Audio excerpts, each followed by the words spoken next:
성경 말씀 열왕기 하 8장입니다. 574페이지 열왕기 하 8장 1절부터 6절까지 교독합니다. 574페이지 열왕기 하 8장 1절부터 6절까지 교독합니다. 엘리사가 이전의 아들을 다시 살려준 여인에게 이르되 너는 일어나서 네 가족과 함께 거주할 만한 곳으로 가서 거주하라. 여호와께서 기근을 부르셨으니 그대로 이 땅에 7년 동안 임하리라 하니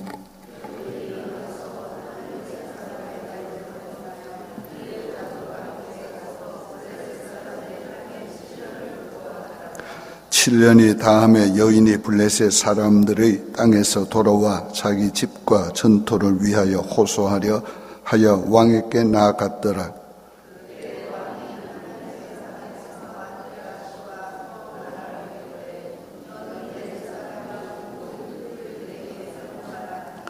게하시가 곧 엘리사가 죽은 자를 다시 살린 일을 왕에게 이야기할 때에 다시 살린 아이의 어머니가 자기 집과 전토를 위하여 왕에게 호소하는지라. 게하시가 이르되 내 주 왕이여 이는 그 여인이여 저는 그의 아들이니 곧 엘리사가 다시 살린 자니이다 하니라.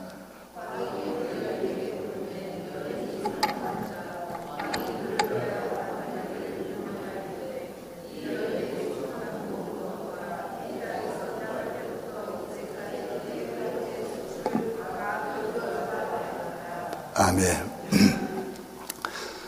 오늘 아침에는 이 경제 회복에 대해서 말씀을 드리려고 합니다. 하나님은 우리의 물질 생활도 관리하십니다. 하나님은 우리의 주인이시고 우리의 물질에도 주인이십니다. 다윗은 하나님께 헌금 드릴 때에 주께 받은 것을 주께 드렸다 그렇게 말했어요. 주께 받은 것을 이 백성이 기쁨으로 드릴 마음을 주신 것을 감사합니다 그랬어요. 오늘 우리가 우리의 삶을 하나님이 돌보고 계시는 걸 믿어야 합니다. 예수님 뭐라고 하셨어요? 공중의 새도 먹이시고 들의 백합화도 입히시거든 하물며 너희일까 보냐. 너희는 이보다 더 귀하니라 그랬어요. 너희는 무엇을 먹을까 무엇을 마실까 무엇을 입을까 염려하지 말라. 이 모든 것이 너희에게 있어야 할 줄을 천부께서 아시느니라. 오늘 하나님께서 우리의 모든 경제를 하나님이 주관하고 계세요. 너희는 일용할 양식을 구하라 그랬다. 오늘 하나님께서 물질의 주인 되심을 믿으시고 그 물질을 하나님께서 내게 공급하시는 공급자이심도 믿으시고 내 삶의 필요를 채워주실 것도 믿으시기 바랍니다. 구약시대는 선지자들을 통해서 하나님이 은혜를 베푸셨어요. 바로 이 구약의 선지자는 단순히 하나님의 말씀을 대언하는 대언자가만 아니에요. 구약의 선지자나 제사장은 예수님의 예표자들이었어요. 신약에 와서는 바로 예수님이 직접 그 일을 하셨고 그리고 그 후에는 예수님의 이름으로 제자들과 그를 믿는 자들이 주님이 하신 일을 하도록 그렇게 만들었어요. 그래서 모든 은혜의 근거가 십자가예요. 그 십자가에서 우리의 모든 죄를 사해 주시고 우리의 모든 죄와 저주에서 구원해 주셨기 때문에 오늘 하나님의 모든 은혜를 받을 우리에게 길을 열어주셨고 또 그 모든 것을 받을 수 있도록 우리에게 믿음을 주시고 하나님의 자녀가 되게 해 주신 것입니다. 오늘 우리가 그렇게 생각하고 구약의 선지자는 단순히 선지자가 아니라는 걸 알아야 돼. 그래서 예수님은 선지자직과 제사장직과 그리고 예수님은 그 왕직을 다 가지신 분이 바로 메시아라는 거예요. 오늘 이 구약에서 일어난 놀라운 경제적인 회복을 주신 이 얘기가 오늘 우리가 신약에서 어떻게 적용이 되는가를 또 말씀을 드릴 겁니다. 오늘 이 얘기는 바로 이 엘리사 선지자와 수넴 여인의 사이에서 하나님이 베푸신 에게 베푸신 은혜를 얘기하고 있습니다. 먼저는 이 은혜를 받은 그 수넴 여인의 하나님을 섬기는 그 마음과 태도를 좀 생각해야 되겠어요. 수넴 여인은 자기 앞을 늘 지나다니는 엘리사를 보고 하나님의 사람인 줄 알았어요. 그래서 그를 위해서 방을 준비해 두고, 그리고 때때로 음식도 들어와서 대접하고 먹게 하고, 그리고 그 방에 때때로 쉬게 했습니다. 늘 그렇게 하니까 이 엘리사가 마음에 굉장히 고마움을 느꼈어요. 그래서 하루는 그 여인을 불러서 물었습니다. 네가 무슨 소원이 있느냐? 군대 장관에게나 왕에게나 뭐 부탁할 게 있냐? 그러니까 아니라고, 나는 하나님의 백성 가운데 거하고 있다. 그 말은 나는 백성으로서, 하나님의 백성으로서 잘 지내고 있다, 그 말이에요. 그 여인이 나간 다음에 게하시에게 물었어요. 저 여인에게 무엇을 해줘야 되겠냐? 그때 게하시가, 저 여인은 아들이 없습니다. 그리고 남편은 나이 많아 늙었습니다. 그 여인을 다시 불러오라. 불러왔습니다. 내년 이맘때 돌이 되면은 네가 아들을 안으리라. 그러니까 이 여인이 웃기지 마십시오. 지금 막 시제로 말하는 거예요. 왜 여인 나를 속입니까? 그랬어요. 요즘 말로 하면 웃기지 마세요. 나는 애기 못 가진 지가 얼마고 우리 남편은 영감님입니다. 그런데 하나님의 사람의 말씀대로 돌이 됐을 때 아들을 안게 됐습니다.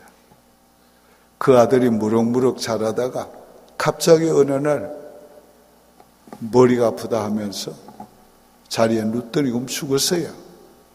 그러니까 여인이 또 사람을 보내가지고 이 엘리사에게 하소연합니다.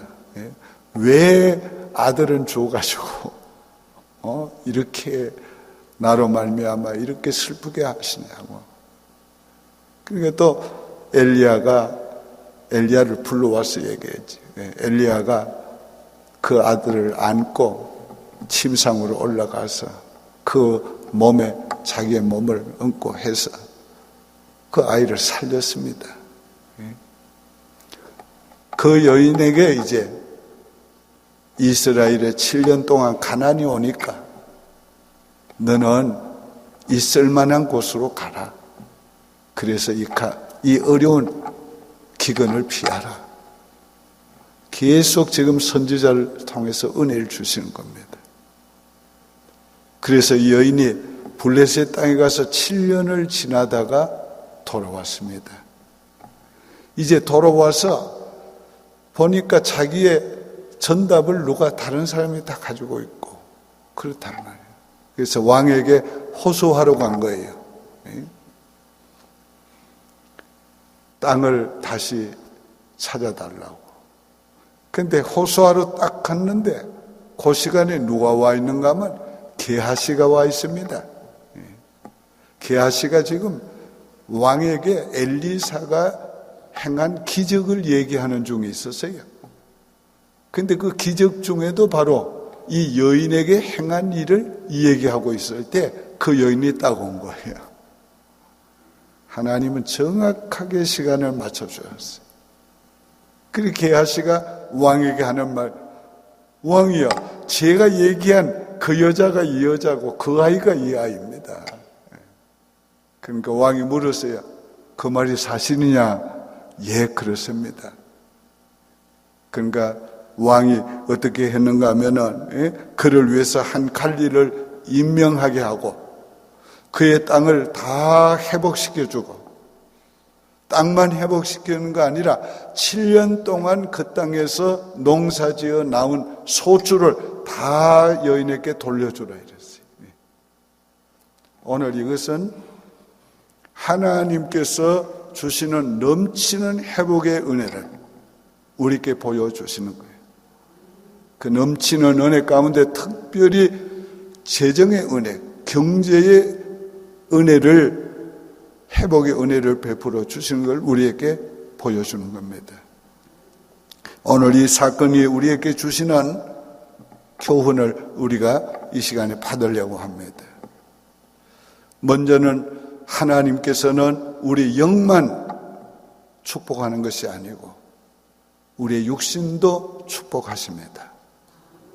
영과 육을 함께 축복하심으로 우리 인생을 축복하시는 거예요. 오늘 우리가 신앙생활 하는 것은 단순히 영적 삶을 살기 위한 것만은 아니에요. 우리의 인생을 하나님의 말씀 가운데, 은혜 가운데 믿음으로 사는 거예요. 왜 우리가 그렇게 살아야 되는가? 하나님과의 관계 때문에 그런 거예요. 하나님은 우리의 아버지시고 우리는 그의 자녀고, 하나님은 우리의 하나님이시고 우리는 그의 백성이기 때문에 이 관계는 하나님께서 맺어주신 관계고, 이 관계를 위해서 독생자 예수 그리스도를 보내주시고 우리를 위해서 우리 죄를 대신해서 십자가에 죽으시고 피 흘려주심으로 우리를 모든 죄에서 사해 주시고 의롭다함을 주시고, 그걸 믿게 함으로 하나님께서 죄사함과 의인이 되게 하실 뿐 아니라 하나님의 자녀로 거듭나게 하셔가지고 하나님과의 이 아버지와 아들의 관계, 하나님과 백성의 관계를 맺어주셔요.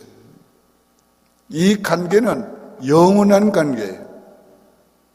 이 관계는 단순한 어떤 관계가 아니고 이 관계는 하나님께로부터 모든 것을 받고 누리는 관계고 모든 것을 하나님께 드리는 이런 놀라운 사랑의 관계예요. 이 법적인 관계만 아니고 이 실제적인 사랑의 관계예요. 그래서 우리가 부모와 자식의 그 관계를 천륜이라 그래요. 탁월하다 그 말이죠. 그냥 사랑하려고 해서 하는 게 아니고 사랑하게 되는 거고 사랑받게 되는 거예요. 하나님과의 관계도 하나님이 그렇게 천륜으로 맺어주었어요. 그래서 하나님 우리를 아들이기 때문에 사랑하는 거예요, 무조건. 또 우리도 그 거듭난 사람이 되면 하나님을 사랑하게 돼 있는 거예요, 이게. 근데 이 관계는 그냥 사랑만 하는 관계가 아니에요. 사랑은 주고받는 관계예요. 가장 좋은 것을 주고 가장 좋은 것을 받는 그 관계가, 나누는 관계가 바로 사랑의 관계. 하나님은 계속해서 우리 영적인 것을 공급해 주실 뿐 아니라 우리의 육신의 건강에 필요한 것도 공급해 주시고 우리의 삶에 필요한 물질도 공급해 주세요. 오늘 이것을 하나님께서 지금 말씀하고 있는 것입니다.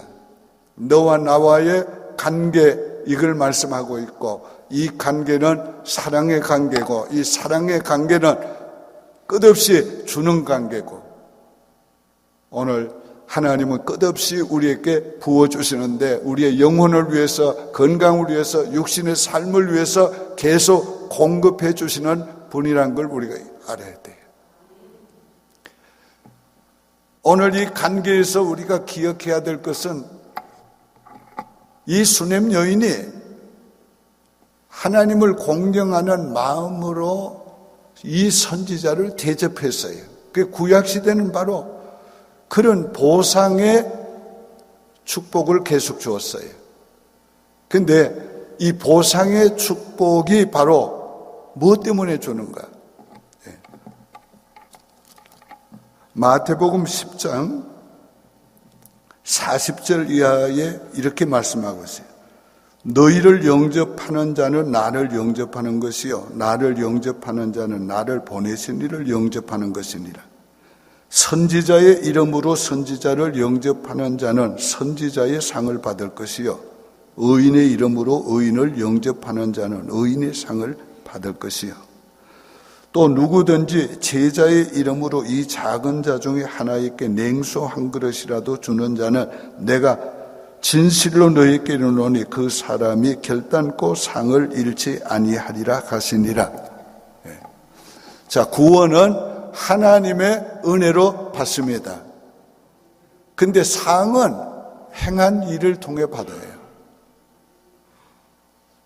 오늘 예수의 이름으로 영접한 자는 예수님이 영접하는 거고, 선지자의 이름으로 선지자를 대접한 사람은 선지자의 상을 받는 거예요. 오늘 바로 수냄 여인은 하나님께 상 받은 여인이에요. 어떻게? 선지자를 대접함으로. 오늘 하나님은 우리를 축복할 때에 어떤 근거를 찾았어요. 그 근거를 찾기 위해서 하나님은 삼기 위해서 우리에게 요구하는 게 있어요. 왜 주일을 거룩하게 지키라는가? 왜 11조를 하라고 하는가? 왜 하나님 앞에 헌물을 드리라고 하는가? 왜 첫 열매를 드리라고 하는가? 반드시 보세요. 거기에 하나님이 약속하고 있는 축복이 있는 거예요. 하나님은 축복을 위해서 그걸 요구하고 계시는 거예요. 오늘 이 수냄 여인은 하나님께 축복받을 일을 한 겁니다.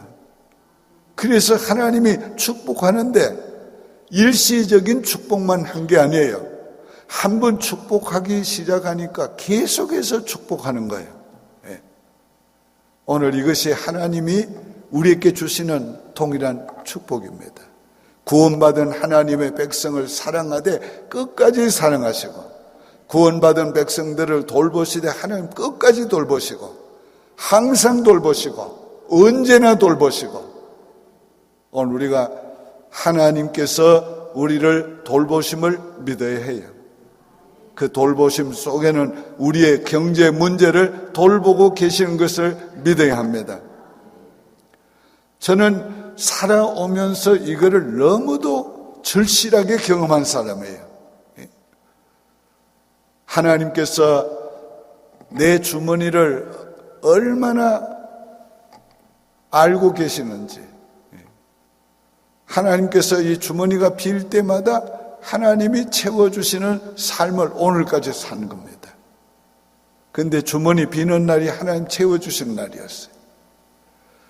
오늘 기적적으로 살아온 거예요. 오늘까지 목회하면서 기적으로 목회한 겁니다. 우리 교회 개척 때나 또 교회가 한참 성장해서 부흥될 때나 재정이 남아서 돌아간 일은 없어요. 항상 부족해서 기도하게 하셨어요. 근데 놀라운 것은 항상 채워주신 거예요.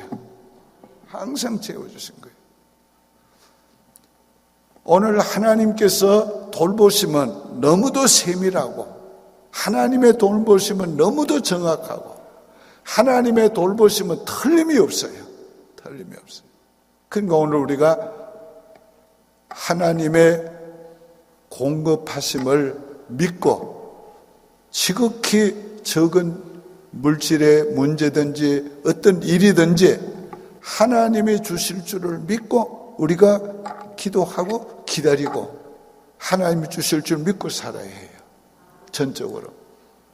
오늘 우리에게 있어서는 구약시대의 백성들을 하나님이 돌보신 것과는 차원이 다르게 하나님은 더 사랑하시고 더 세밀하게 우리를 돌보시는 겁니다.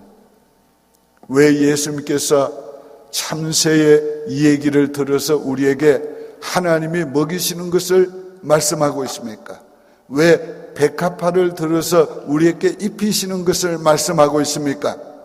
그거는 하잘것없는 거 아니냐? 그건 보잘것없는 것 아니냐? 그런 것도 하나님이 먹히고 입히시거든 하물며 하나님의 자녀인 너희일까 보냐? 오늘 우리가 이 말씀이 오늘 우리의 가슴에 깊이 박혀야 돼요. 하물며 하나님의 자녀인 나를 버리실 리가 있겠는가?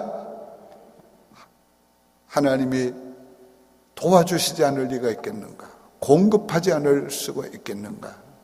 오늘 이것을 우리가 믿고 하나님 앞에 없을 때, 떨어졌을 때 간구해야 합니다.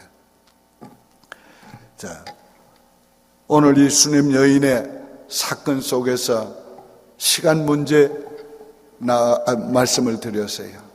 하나님께서 그를에게 회복시켜 줄 때에 정확한 시간에 왕을 만나게 했고 그 시간에 게하시가 개입되게 했습니다. 근데 이 게하시가 보면은 언제나 정확한 타이밍에 돕습니다. 이 게하시가 나만을 도운 사람입니다. 근데 이 사건은 나만의 문둥병이 걸려오기 전의 사건이에요. 이 성경을 기록한 그 순서가 순서대로만 되는 게 아닙니다. 사건을 따라서 기록했어요. 그래서 성경학자들이 요 게하시는 나만의 사건 때문에 좀 옷에 눈이 멀어가지고 옷 좀 자기가 가지려고 하다가 문둥병에 걸렸는데 여긴 보니까 그렇지 않는데 이 게하시인가 그 게하시가 아닌가 그러겠네요. 근데 그 게하시가 바로 이 게하시예요. 그 나만을 고칠 때도 보니까 이 사람이 중재를 했고 오늘 이 수냄 여인을 도울 때도 항상 이 사람이 중재 역할을 합니다. 오늘 이것을 그대로 우리가 적용을 하면은 항상 우리가 하나님의 축복을 받게 하는 하나님의 은혜를 받게 하는 중재자가 필요하다는 거지. 누군가가 내가 하나님의 은혜를 받도록 내가 하나님의 축복을 받도록 누군가가 나를 건면하고 누군가가 은혜의 자리로 인도하고 누군가가 하나님과의 연결을 시켜주고 그런데 신약시대에서는 이분이 바로 성령님이잖아요. 성령님은 항상 우리로 하여금 하나님과 연결시킵니다. 그래서 하나님의 은혜의 공급을 계속 받도록 성령님께서 도와주시는 겁니다. 얼마나 감사한 일이에요. 오늘 이런 놀라운 은혜 시대에 우리가 살고 있습니다.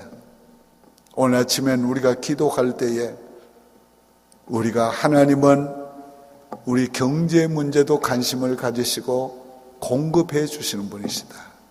우리가 이걸 첫째 생각해야 돼요. 하나님은 우리의 경제를 돌보시는데 그 경제를 위해서 하나님이 주시는 은혜와 축복은 보상적이다. 이걸 우리가 알아야 해요. 그건 구약시대나 신약시대나 마찬가지예요. 심은 것이 없이 거두는 게 아니고 심어야 거두는 원리가 여기에 적용이 되는 거예요. 그러니까 오늘 우리가 구원은 믿음으로 은혜로 그냥 받지만은 물질 축복 이것은 하나님 앞에 심어야 하나님 앞에 뭔가 근거가 있어야 우리가 받는다. 오늘 이것을 생각하면서 우리가 하나님 앞에 경제적인 회복을 위해서 오늘 내가 무엇을 할까? 하나님 무엇을 요구하는가? 우리 그걸 생각해야 돼요. 그리고 하나님 앞에 기도해야 합니다. 하나님 보십시오. 하고서 우리가 기도해야 돼요. 이 엘리사 시대의 사렙당 가부의 역사를 또 똑같은 얘기를 하고 있는 겁니다. 오늘 우리가 현실적으로 신앙생활을 하면서 하나님이 해주시는 보상을 우리가 그렇게 받고 누리고 있는 겁니다. 저와 여러분이 경제가 가장 좋을 때, 어려울 때를 한번 생각해 보시길 바랍니다. 저희 가정 개인적으로 생각하면 경제가 가장 어려운 때가 정말 한 10몇 년 동안 있었습니다. 너무 경제가 어려웠어요. 항상 15년 동안 우리가 트러스트 컴퍼니에 미국에 와가지고 부터 15년을 거래했던 은행에서 쫓겨났어요. 왜? 매번 바운서가 매월 몇 번씩이 나가죠. 그렇게 어렵게 살았고 그 후에도 참 어렵게 살았어요. 어렵게 살았어요. 항상 힘들었어요. 그런데 그 경제가 우리 개인적으로 풀리기 시작한 것은 하나님 앞에 있는 전부, 우리 땅 전부를 다 바친 후부터였어요. 그거 다 바치고 나면 그러니까 아무것도 더 없는데, 빚만 더 졌는데 하나님께서 우리 개인의 경제는 좋게 해줬어요. 그래서 차츰차츰 좋게 해주셔가지고 이렇게 잘 살게 해 주신 거예요. 왜 제가 이 말씀을 드리는가? 가장 어려운 때에 가장 하나님이 요구하는 게 있단 말이에요. 가장 어려운 때에 하나님이 요구하는 거 있어요. 우리 그것을 하나님께 드리면 하나님이 틀림없는 보상을 주세요. 주세요. 오늘 축복은, 물질의 회복은 하나님이 상급으로 주신 것이다. 하나님이 단순히 은혜로만 주신 것이 아니고, 그것도 은혜지만은 하나님이 어떤 근거를 통해서 주셨다. 하나님이 내 경제를 회복시킬 근거를 하나님 앞에 제시하시기 바라요. 그러면 하나님이 그거를 통해서 하나님이 놀라운 일을 행하여 주실 거예요. 오늘 아침에 우리가 기도할 때에 하나님, 이것이 하나님을 보십시오. 하나님, 이것을 통해서 내 경제를 회복시켜 주십시오. 그렇게 기도하는 아침이 되기를 바랍니다.